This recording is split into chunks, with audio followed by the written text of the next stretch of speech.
or two after the webinar. So why don't we, next slide, we'll go forward here. I want to welcome everybody. The All Hazards Consortium has gone through a number of evolutionary steps, and this year is no exception. So if we can go to our agenda slide, we'll walk through our agenda, cover our speakers, and get into our webinar very quickly. Next slide.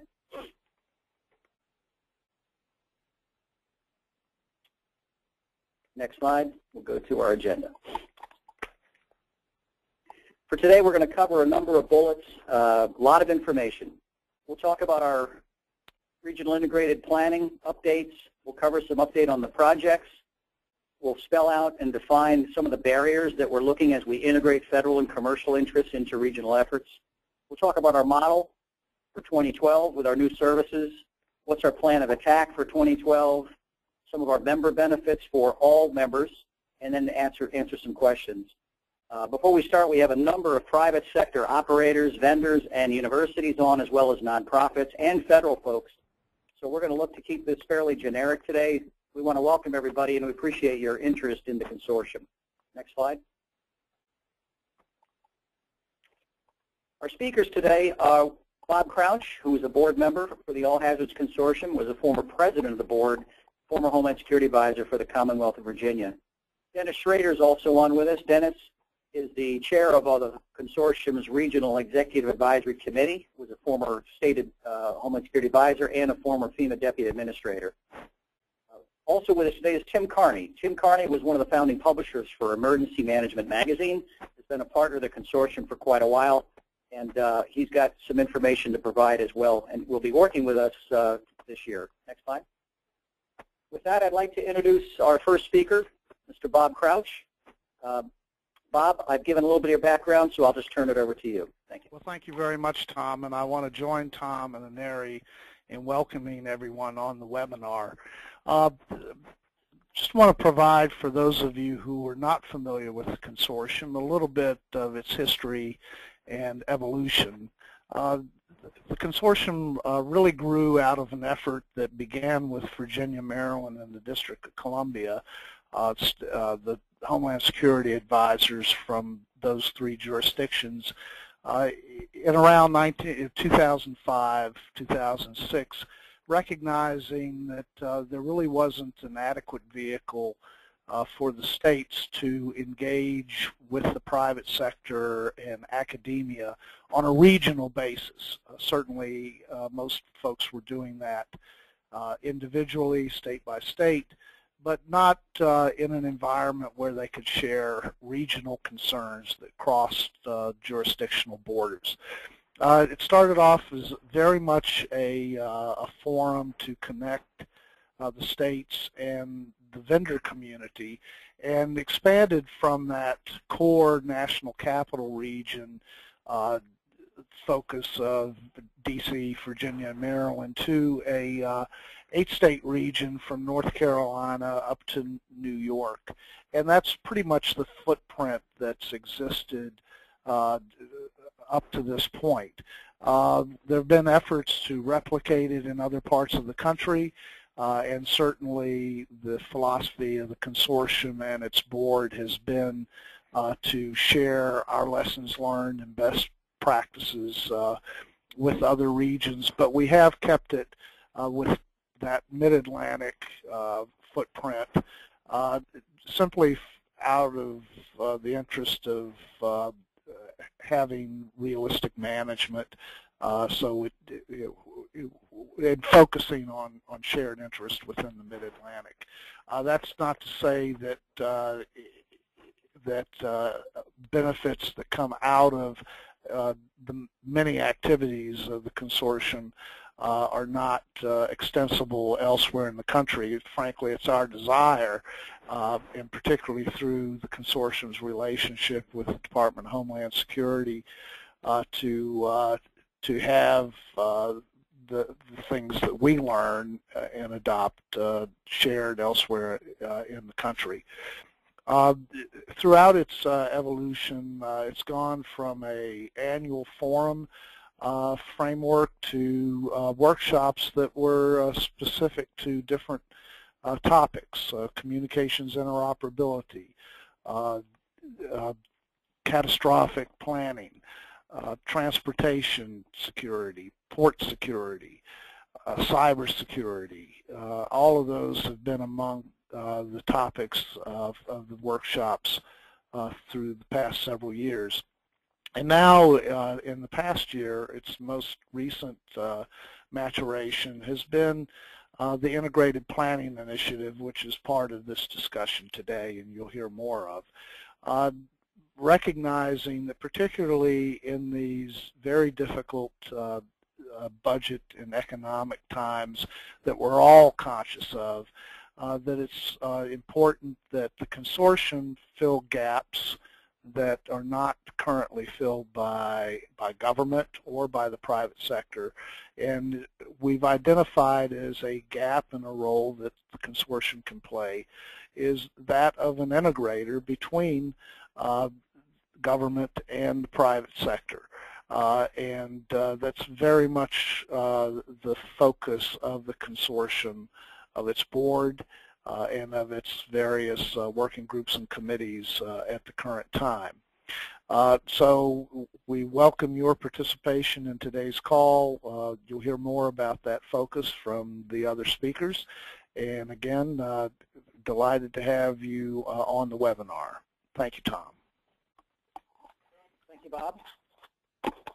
With that, we can move to our next slide. I wanted to walk through just an update on our Integrated Planning Initiative. Next slide.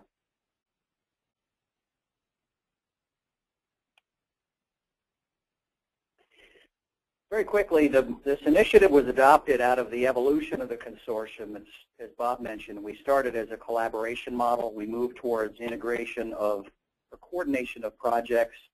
Then we moved last year towards how do we integrate the private sector. So that was kicked off in January 2011, officially approved by the board as a motion. It was kicked off really officially in March. We had some initial funding from the OASIs, and the list here looks at some of the funded topics for integrated meetings. We didn't really know what these meetings would look like. We had several internal discussions with some of our Tier 1 members to look at how could we frame these meetings, what would the reports look like, how would we track projects, how would we facilitate, a lot of things going on. But if you look at this list, starting in June, we had our first rail meeting in June. Port security was in July. The private sector integrated planning was in August. In September, we had 2 meetings. In October, we had the transportation planning meeting, and in December we'll start our food distribution and another project we're doing with DHS on rapid critical infrastructure restoration, which came out of the Hurricane Irene situation of fleets and trucks moving quicker between state lines. So it's been moving very quickly, I think, due to pent-up demand, and we're very pleased with this. Next slide.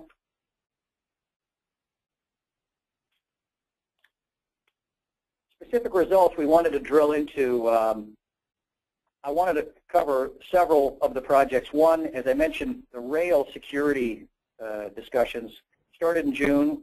We were funded out of internal resources from the consortium. It was really our first integrated planning meeting. It was only about 10 to 20 people, maybe 10 to 15 people.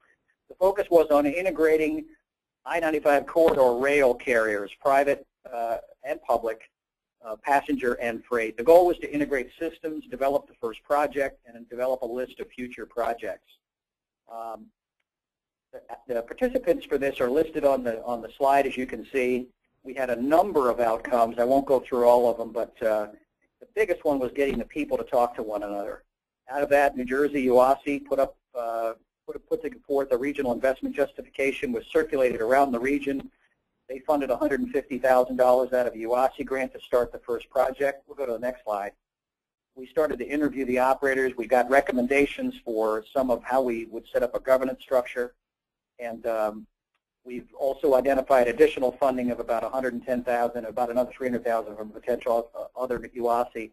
What's happening is we're starting to see this catch hold around the region as people can take pieces of the puzzle and address those as well. We had a big involvement from DHS TSA. Next slide, please. And Robert Pryor's organization, and he looked at how he can provide DHS results. So this slide here is just a graphic depiction that quantifies the involvement. The green color was actual funds that have been dedicated to the project. The blue is identified funds that are pending. And if you notice also, we have a list of future projects that this group decided they want to work on. Not a static group. It's continued to evolve. We've already identified several other organizations that want to become part of this. And it really has become a wonderful, very quick turnaround effort that's produced some tangible results. Next slide. The second area I want to look at is port security. This was our first integrated planning workshop. It was about 75 people, held in July of this year. The goal was to really look at 4 projects that are already funded within the Delaware Bay, Philadelphia area, 2 from the federal government and 2 from the public sector. This was held in Philadelphia. And let's go to the next slide. I'll go through some of the outcomes of this meeting as well. Out of this one, we identified 4 projects, and they were already funded. In the process of that, we produced a report that will identify the people in the projects. The consortium will facilitate the integration of the planning teams and meetings, and also track any integration that comes about with systems connecting the systems. One of the big wins out of here was the U.S. Navy. They attended the meeting, were very pleased with the outcome, and are looking to integrate their federal SureTrack project into the planning efforts and some of these other projects as well, simply sharing data across a broader geographic area. So the outcomes from this were tangible. We're looking to move to the next step, which is now setting up additional meetings coming up in January and February to keep this thing moving forward as well. Next slide. The other effort we're looking on is communications interoperability. There's an effort going on within Region 3 that started out of a catastrophic planning grant and now has expanded to all of the consortium states, where we're looking to put together first we did a workshop that was an integrated planning meeting. This meeting brought together a number of stakeholders within the NCR, as well as informed the working group of 9 state members, SWICs, on what was going on within this region. And now they're working on an effort to look at broadband initiatives across the entire footprint. So the report is pending. The SWICs are meeting quite often now to discuss the approach to regional broadband. The AHC working group is facilitating that along the way. So this interoperability workshop was an integrated planning meeting on a number of fronts, but really is looking at this broadband issue in a big way. Next slide. Lastly, one of our initiatives was how do we coordinate state and federal partners. So we organized on August 1 in Philadelphia a meeting at Aramark Food headquarters. We brought our board members along with our federal partners together to discuss several things. One, what is the consortium's unique role in the private sector integration effort within the region? We invited FEMA and DHS officials to discuss their issues and a plan to go forward. The goal for this meeting was really to coordinate private sector outreach to the owner-operators on a sector-by-sector basis. The focus was on specific projects and what resources the feds could offer to support the state's efforts and vice versa. We didn't want to have any confusion or conflict in this, so we worked very hard to do that. Participants in the meeting were the states and UASIs, the entire AHC board, DHS Science and Technology, DHS Office of Infrastructure Protection, FEMA Regions 2 and 3, FEMA Headquarters, Aramark Foods, and the Clearing, who provided the facilitation service. Outcomes of this meeting were we provided a report back to the board members. You see some screenshots there. Recommendations for better communications from the consortium on activities and efforts. Continued joint meetings. December 2 will be an example where we will have a conference call between the Tier 1 UASIs in the region and states along with FEMA. And we're also coming out of this as a November meeting with DHS OIP's office we had in this past November rather, to discuss coordination of private sector outreach. Next slide. The big topic here going forward is federal and commercial integration into regional projects. This slide kind of depicts what we're looking at. We had to work on definitions, so everybody's saying the same thing. We had to look at a strategy of how we could focus on specific projects that were germane to everyone involved. We looked at the drivers, the federal programs that are all under scrutiny to stay funded. We're looking at congressional Congress's demand for a bigger bang for the dollar, if you will, within the region. Agencies are under pressure to work closer with states and local governments as well as companies. States are losing their revenue to work and need to work closer with federal agencies in the private sector. There's a need to integrate private sector better into the planning process. So there were a number of drivers for this initiative. The current federal partners today are FEMA, DHS, Infrastructure Protection, DHS Science and Technology, U.S. Navy. There's a couple other ones, but we're looking at some future ones, which we'll talk in just a minute. Next slide. So how do you look to integrate this? Well, we've been working on this model for about 6 years, and with that, I'm going to introduce Dennis Schrader to cover some of the integration dilemma and how the consortium states are approaching it today. So with that, let me introduce Mr. Dennis Schrader. Thanks, Tom. It's a pleasure to be with everybody today and to be with Bob Crouch, my old friend from Virginia. Maybe if we can go to the next slide. I've got 2 slides here that I'll go through quickly that describe the challenge and the approach that we want to take.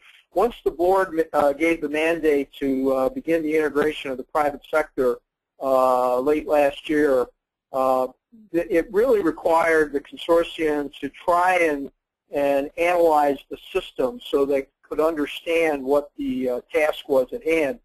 And so from that, we've been doing some diagrams that hopefully help to communicate the challenge and the approach of integrating the private sector. And interestingly enough, at the same time, we've had, many of you know, Craig Fugate, who's the FEMA director, has been talking about the whole of community. And in that, he has said on many occasions that bringing the private sector to bear before and after an incident is what he wants to see. So this has been very timely. So as you can see, we started by looking at the federal government, which basically has the responsibilities to lead and manage federal activities. They're setting national policy.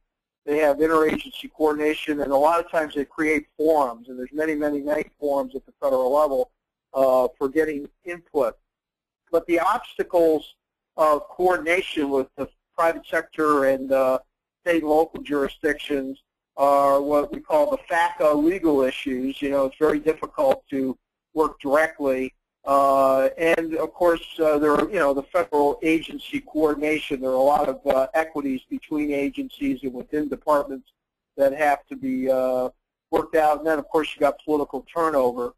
And then you see this blue boundary, what we call the intergovernmental boundary line, and that, because of our federalist model of government, the states are autonomous in their own ways, and so you have to really work collaboratively with the states, and the states and locals lead manage their own responsibilities, but they're operationally focused versus national, setting national policy, and they're also regional focused.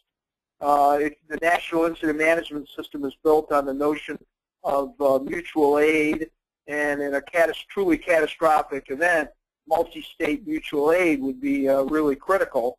That is really what the consortium is designed to facilitate on behalf of the states. And then you have the states and locals are, the states are sovereign stakeholders. So that blue line of intergovernmental boundary has, caused some difficulty in moving as fast as the federal government would like in its initiatives. And the obstacles for the states and locals, of course, is you've got declining budget resources, they've got their own procurement regulations, they've got their own issues with agency coordination and political turnover. So that's that horizontal boundary line. Then you've got a vertical boundary line, which is between the private sector and government in general that exists at all 3 levels of government.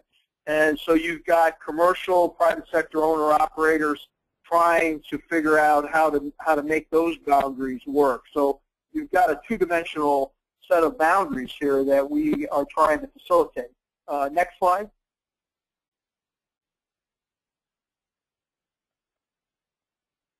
So the approach to regional integrated planning and bringing the private sector in basically is the consortium provides a regional enabling framework for the states and the UASIs to work collaboratively, and the focus being on regional multi-state projects and planning. And then, of course, bringing the private sector in where appropriate, and organizations like the information sharing and analysis centers for the various sectors. You've got groups like the Association for as is the security directors nationally, the Disaster Recovery Institute, which are continuity planners, and the list goes on and on of those that need to be coordinated. But the consortium is working very diligently to figure out how to effectively create this enabling framework and allow the states to work collaboratively in a multi-state structure, given the state's responsibilities for public safety and public health. So we're gonna continue to shape this this systems model. By analyzing this system, we're hoping it'll help us find innovative ways to move ahead. We've already found some interesting ideas. We've been talking to some of the ISACs, the financial ISAC, and so we're very excited by that. And the key here is to bring to bear at the operational regional level the private sector enterprises.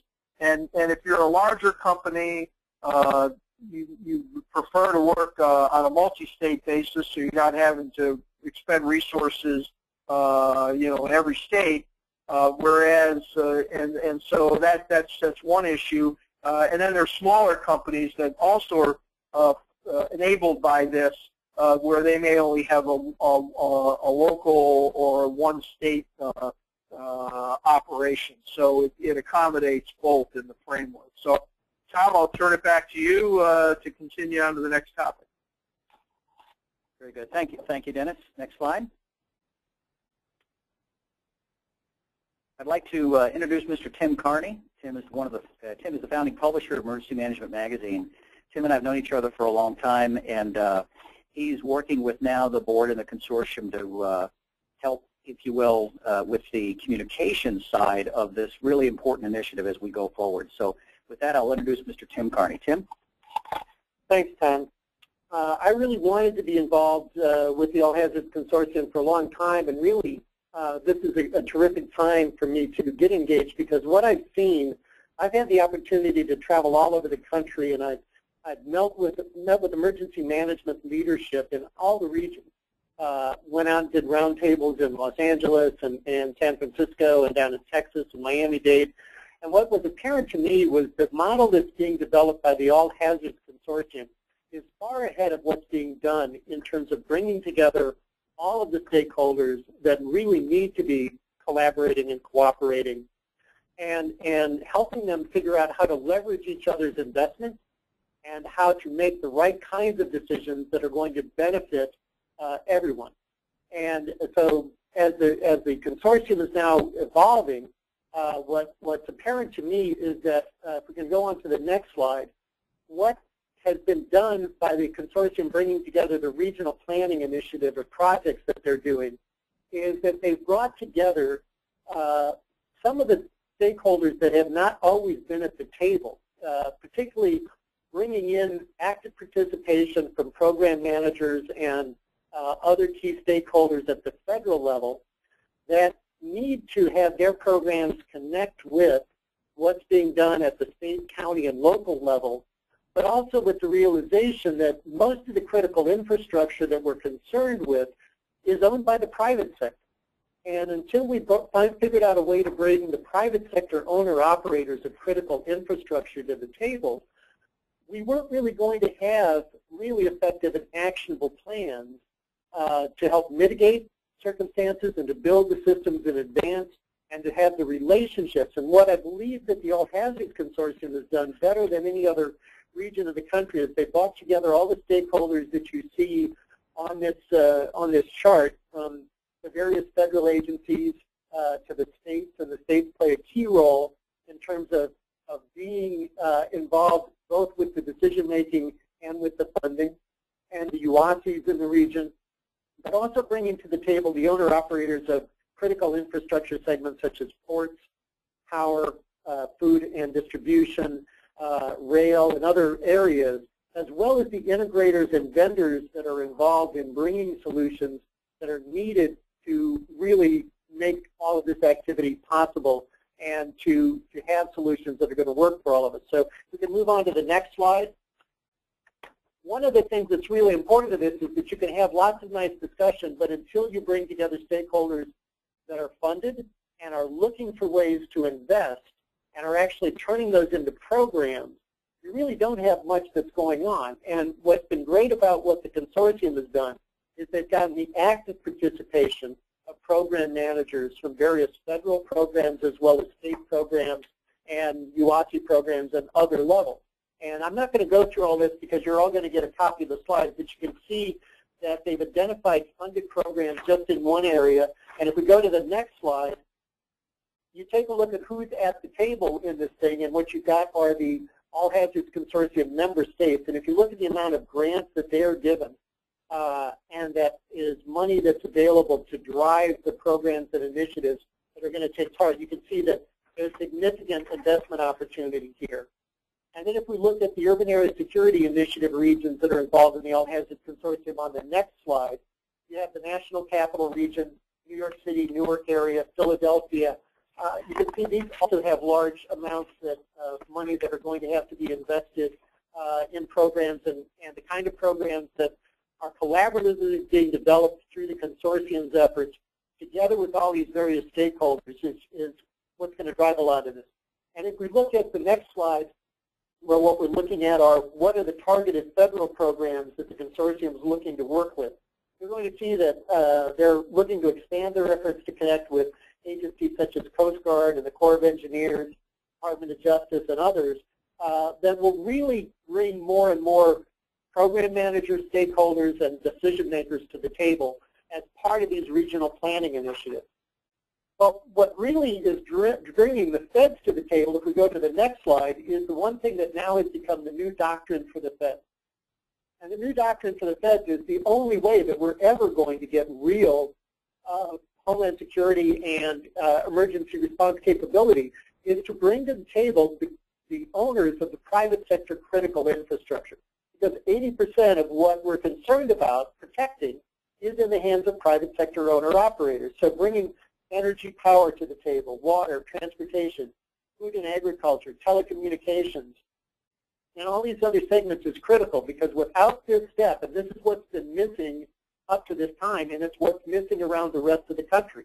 I don't see other regions doing what the All Hazards Consortium is doing effectively yet. I think that this is the model that they're all going to look to follow. So if we move on to the next slide, where the rubber meets the road in this process is you now have to take this interest and the ability to bring together the stakeholders that have the desire to do a better job. And what the consortium is really doing is by putting together the project tracks that are important to the owners and operators of the critical infrastructure that are going to be what the feds, the state, the local, the UASIs coalesce around. You can see on this chart that when you look at an area like rail security or port security, food and distribution, or information sharing, there's an awful lot of activity that cuts across all of these different areas. They all have a stake. So if we can move on to the next slide, this is where I think a lot of the integrators and vendors are going to get very interested, as well as the universities and the research and consulting groups, because everybody has some stake in this, where what they bring to the table in helping to define these solutions and helping to solve these problems.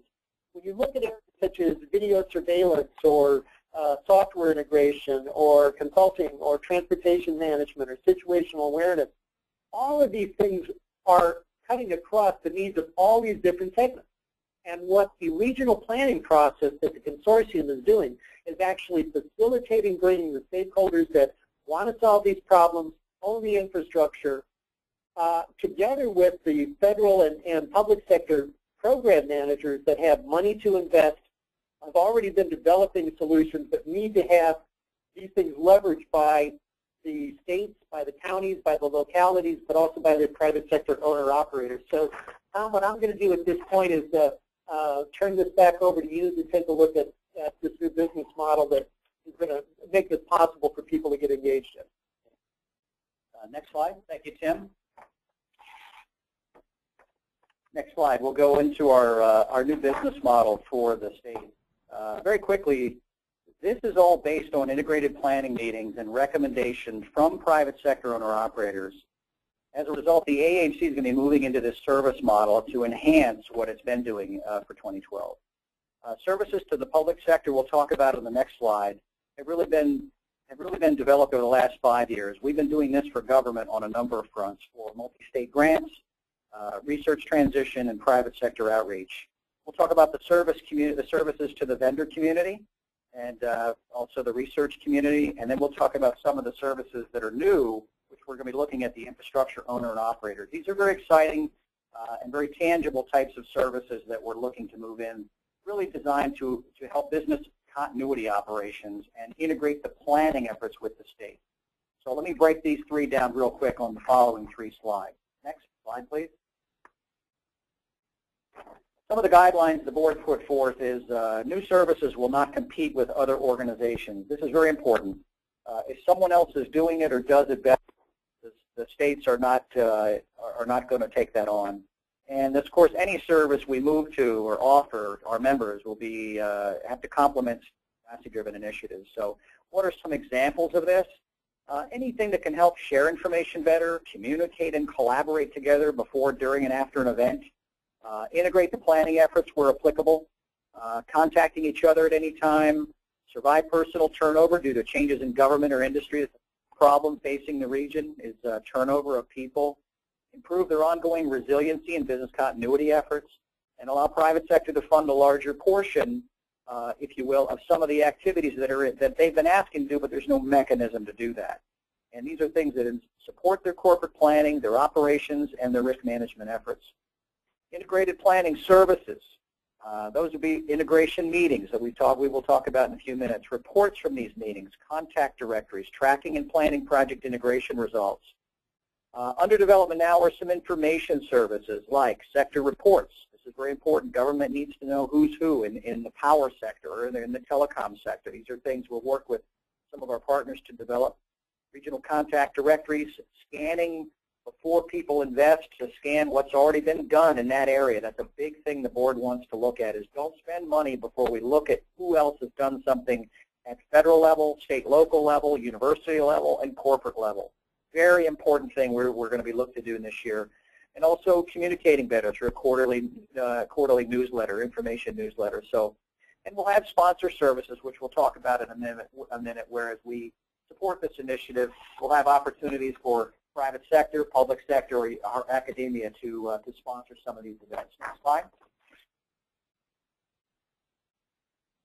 Our current public sector initiatives have been in planning for a long time, and we've been implementing them for many years. I won't go through all of these, but it'll give you an idea of the types of things we've responded to a need within the state. Some of these are actual services with people. Some of these are policies. Some of these are liaison services we offer to help the states organize the private sector and the multiple federal agencies looking to deal with them. The last bullet really is what we're going to zero in on today, is this integrated planning service and how we go about doing that. Next slide. To our vendor community and back there we go. In our vendor community, we will look at new member services, and what we mean by that is we're looking at, we talk about business development. It's really research development, business development, and really partner development. It's aimed at a number of Tier 1 members, serving as a platform to provide unique information on projects, the process used, the people, future opportunities that arise out of these integrated planning meetings and process.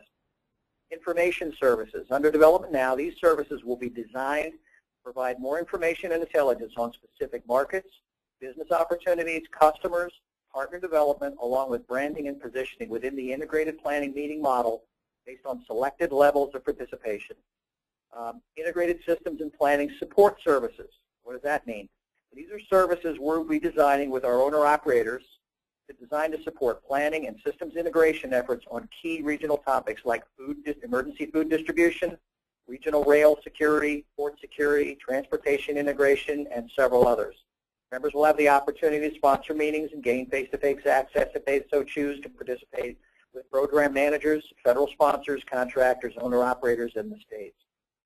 And we'll talk about what some of those are here in just a minute. Next slide. Services to our owner-operator community. This by far has been the easiest one because the owner-operators have been very forthright with us saying, hey, we need actionable things we can do that will affect our business continuity planning. Very, very important. So there's 2 items on the screen right now. And the first one we're already doing, that's integrated planning meetings with state and local government. I've run through some of those examples already. This is a very important initiative. The private sector's welcomed it with open arms, and now we're just getting the people together to start integrating the planning efforts. Operational services are under development. We've had several meetings already with companies as well as organizations with a group of companies to develop joint services to serve owner-operators designed to enhance and inform their operational efforts in business continuity planning. Some examples of that might look like integrated planning with states, which we're already doing, expediting the connection of people and information at the right time with the right people and the right information. That's cliche, but this is a real interesting way to do it, the way the consortium is building on its past efforts. Regional conference calls during real-time situations. We're looking at managed regional contact directories. This was the #1 request from the owner-operator community. Who is who, when? So also possibly coordinated leverage research to solve problems in a specific sector. We do this by leveraging our relationships with the research community, bringing together competitors within a specific sector, and leveraging the research dollars to solve the problem that competitors all have but can't work together on their own. Very important new model we're looking at developing. Another one we're looking at right now is social media monitoring and alerting. This is a really fantastic burgeoning industry. The consortium has been monitoring this very closely. These types of things would catch child sex offenders, copper theft. It would monitor identity theft. It would protect people and organizations against things going on in the social internet, public internet, as well as the private internet where these bad guys hang out. Also, regional collaboration and information sharing services. And lastly, credentialing and access is a very big one. We're working with a couple of partners on some regional model that might help solve the credentialing issues going forward and create something that other regions could use as well. Next slide, please. So what's the plan? How are we going to go about doing this? Well, we're going to continue focus on projects. By focusing on projects, all of the stakeholders can come and find where they fit and where they don't fit. It's very, very important. We don't want people to be wasting their time, so focusing on projects really helps the Fed, states, UASIs, operators, academia really focus on specific areas of expertise. We're going to accelerate our outreach to the private sectors as well as our federal partners. We're looking to grow, as Tim mentioned before, we're looking to reach into the program manager community with a number of federal agencies, invite them to participate in the meetings. And as we've seen in the past, once they're there, they see value that this can preserve, prolong their federal program by working closer with states and companies. And their federal sponsors love that. And we've got direct feedback from the folks at several of the federal agencies that have told us this. So we're really looking to expand that as well. We want to develop our private sector services, as we just talked about. We'll organize our meetings by tracks. We're going to go from very general meetings to very specific, smaller meetings as well. We're also going to plan an annual meeting where we can bring everyone together under one roof. And lastly, an aggressive goal is we want to identify and integrate $500 million in currently funded projects across the federal and commercial spectrum into this regional planning process. To date, we're about $150 million. We expect by the end of this month, we've identified another $200 million worth of federal programs that want to integrate with these types of efforts. So integration and the numbers are impressive, but it really comes down to the people have got to meet and build trust, and the rest of it takes care of itself. Next slide, please. So our meeting plan is going to change for this coming year. We'll be organized by tracks. So we'll have a meeting track for rail security and so forth. The goals of each track will be to conduct joint meetings, to create regional contact directories, to identify opportunities for additional integration projects.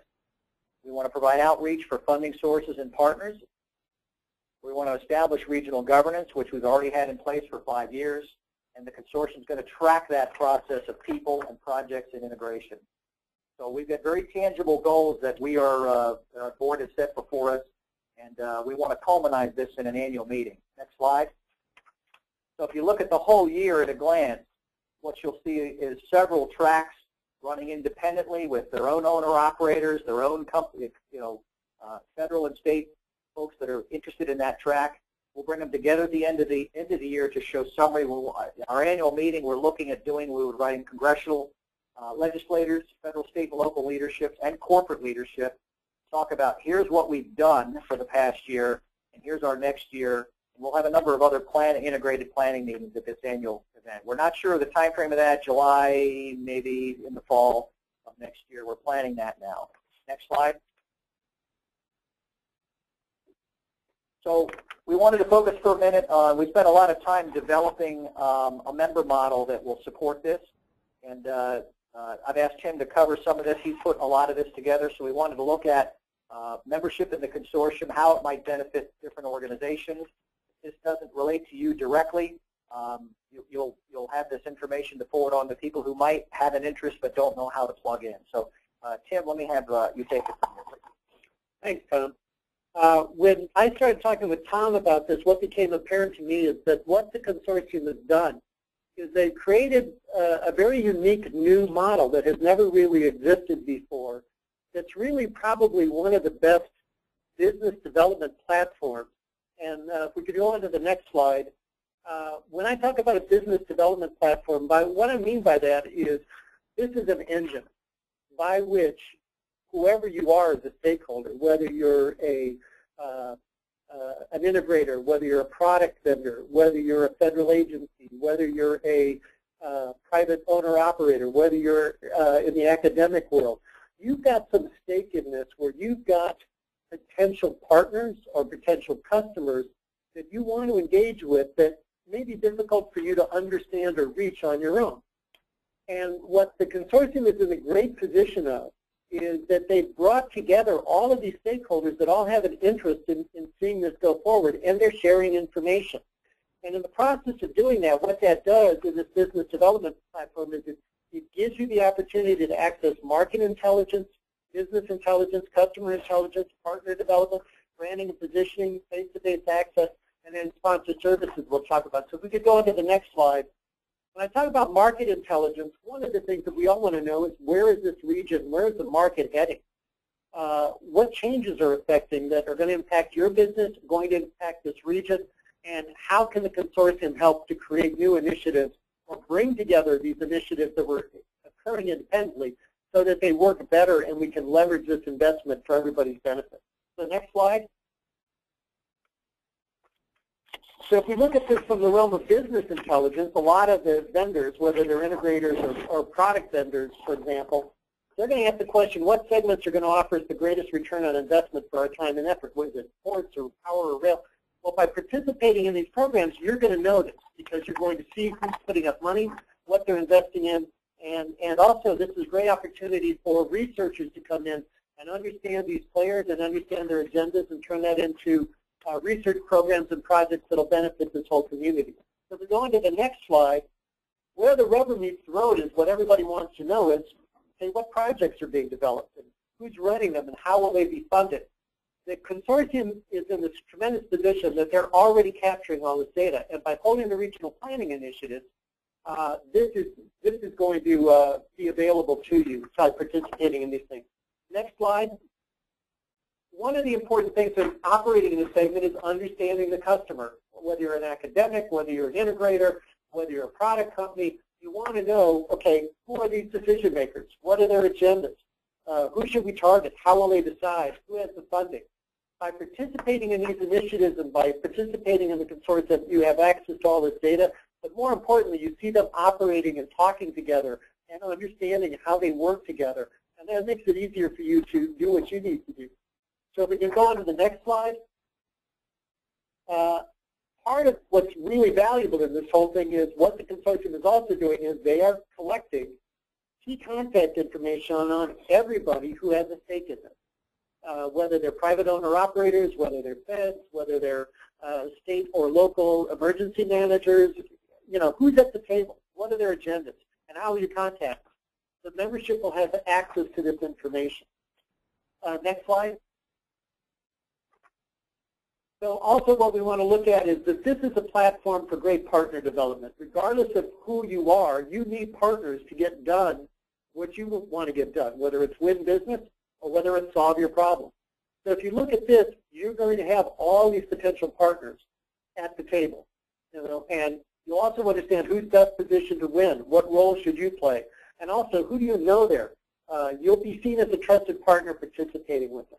So next slide. A lot of times you may have the best solution in the world, but if nobody knows that you have it or you're perceived as doing something else, you're not going to get everything out of this marketplace that you could.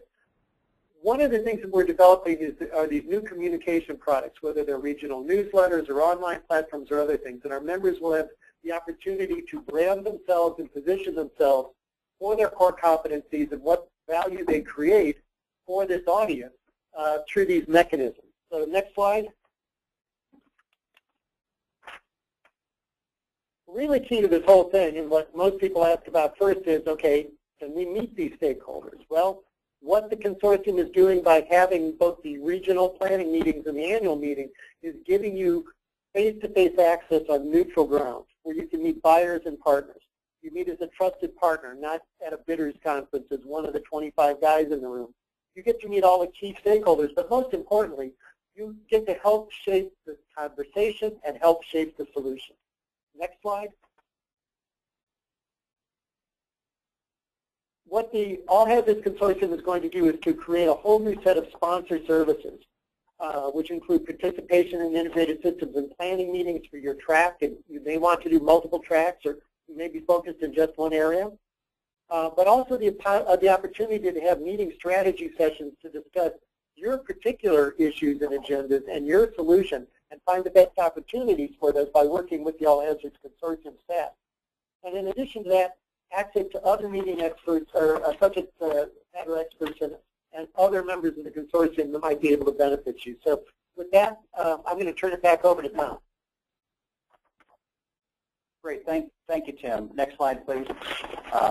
We've covered a lot of ground for today. If you have questions about membership or sponsorship or anything else, we're working with a number of groups that have different interests in the private sector. So if you have questions about that, please feel free to contact me. My contact information is there. We're taking a lot of time this year to make sure what we're doing aligns with these tracks. And so the states have asked us to do that, and the owner-operators have asked us to do that as well. So let's go to the next slide, and we can pause for any questions before we wrap it up.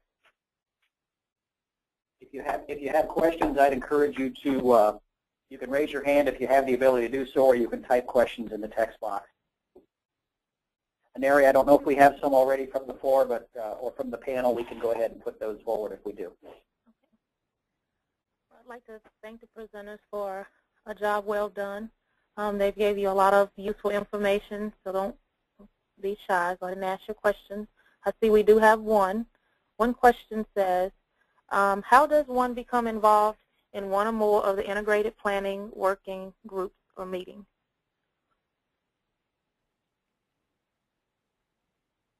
Very good. Involvement, we will be putting the information up on our website. The involvement in these will be, the meeting dates will be posted. Involvement in our tracks will be done either through one of two ways. One, if you're working with the state as an owner-operator or whatever, the states will have the invite list that they'll be pushing out.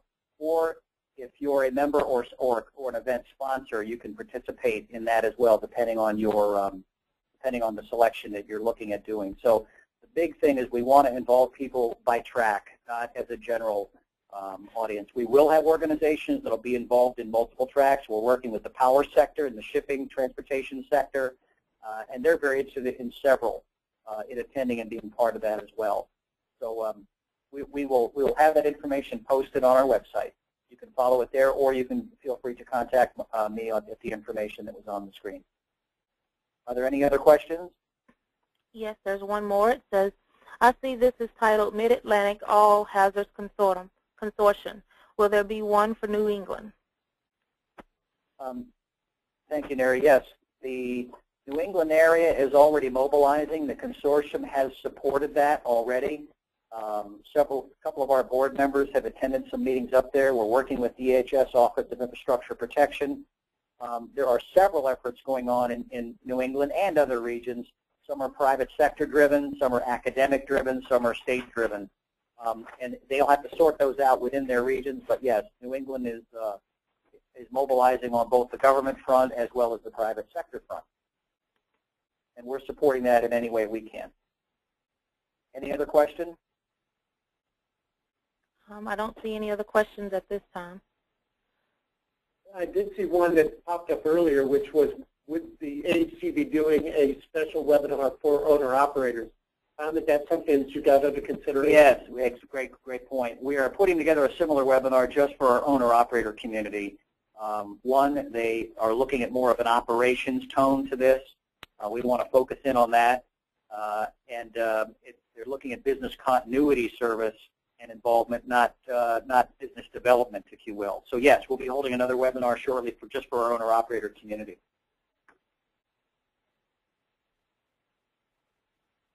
We had another question that came up here: is what took the states so long to figure out this model? That's a great question. I don't know if we've really figured it out or if the states figured it out yet or not. It's a natural process. We are blessed with states and UASIs that are innovators, and it really takes innovation to think differently like this. That's been driven in good times of funding and bad times of funding. So the funding didn't have much to do with. These states have been looking to drive a model that could better integrate the private sector from day one. They've done well integrating the private sector vendor and academic community. Now it's the owner-operator community they're looking to bring on, and they've done a marvelous job creating this model, and they've already had early success doing this.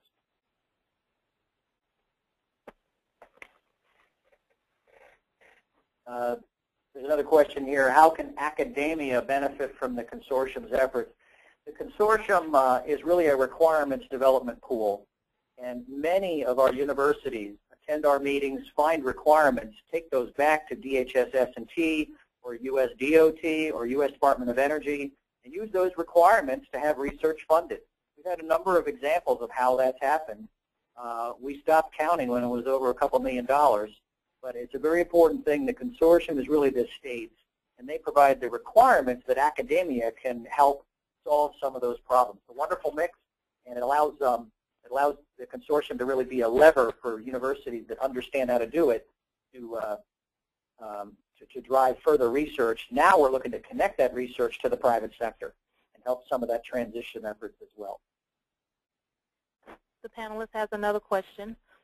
How is the AHC working with FEMA? FEMA is a valuable partner to the states, certainly. Where we come in is in two specific areas. One is when the private sector needs to be engaged. The federal government has some barriers to do that sometimes, quite frankly, and we step in to help on that outreach effort to the private sector. And also there are issues that transcend FEMA regions. So we work very closely inter-region within FEMA. Anytime we run into something that's a conflict, we bow out. We try not ever to compete or confuse FEMA's efforts. We're only looking to work as a trusted ally to spread information, to pull in information. During Hurricane Irene, we were pushing out FEMA alerts. We were drawing in private sector folks to conference calls. We worked very closely with the FEMA regional offices and their private sector coordinators. And we also work very closely with DHS Science and Technology. They are utilizing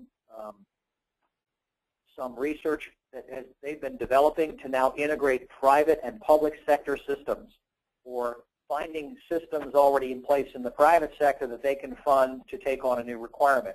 So we're really looking to help generate those requirements from a regional perspective that both science and technology and FEMA can also build upon. Yeah, Tim, you have a comment? Yeah, Tom, I think there's another point that we should look at, which is, and I've traveled all over the country talking with people in the public sector over the last few years with Emergency Management Magazine, and increasingly what's become apparent is that everybody has a focus on the investment justification. And one of the things that's apparent in this whole effort is that the consortium is really helping to bring together all of these panels of people across all these different segments. And we're sharing information that becomes richer investment justifications for these programs, because the benefit is there for every set of stakeholders, whether it's feds, state and local, the private sector owner-operators, or the academic community. There's benefit in this for all of them. And that's going to become more and more important as the funding gets challenged in the future. We have to have better business justifications, and these initiatives are really helping to do that. Yeah. Thanks, Tim.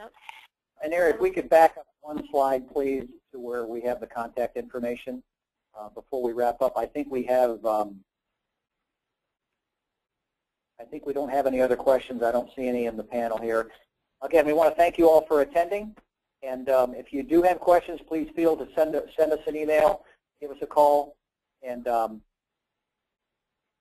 yeah, that's the correct number here. I wanted to make sure I had it set up. Anyway, thank you all for attending. This concludes our webinar.